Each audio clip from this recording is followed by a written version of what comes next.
болчу эмнени айткым келип атат? Биз балдарга эмнени беришибиз керек? Биздин сунуштар. Ар бир мектепке акылдуу такта керек. Ошол биз көрүп аткан нерсени балдар кабинеттен технологияларды көрүш керек.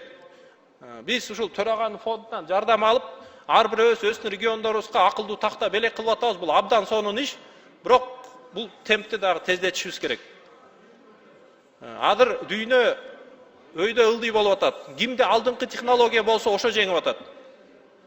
Биз азыркы окутуу ыкмасы менен биз тилекке каршы дүйнөдө мындай илим жагынан, технология жагынан артта калган мамлекет болуп калып атабыз. Ар бир мектепте эң алдыңкы лабораториялар ачыш керек. Физика, химия, биология, то есть ушул жаңылыктарды балдар кийин түшүнгөндөй болуш керек. Ошол генди жаңыртыш үчүн азыркы карышкырдын, иттин, ошо айылдагы тооктун гени эмнеден турат? Ал гендин кандай өзгөртсө эмне болот деп, эми дүйнөдө мектептерде ушул билим менен алек балдар 8-9, 10 класста ошону түшүнөт. Азыр өнүккөн өлкөлөрдүн мектептерине барсаңыз, бизде тилекке каршы ал нерсе жок. Ушундай лабораторияларды ар бир мектепке камсыздап алсак, бала мектептен жөн эле чыгып атат. Мындай 50 жылдык мурунку мектептер менен окуйт. Биз окуган эле китептер, ал 50 жыл артта калган бир нерсе. Урматтуу коллегалар, эми биз бул жерде орточо жаштарыбыз 40-50 жаштабыз. 20-30 жылда муун алмашат. Ордубузга кайсы муун келет? Дүйнөдө 200 өлкөнүн арасынан кандай орунду ээлейбиз? Технология, билим жагынан деген чоң суроо бар.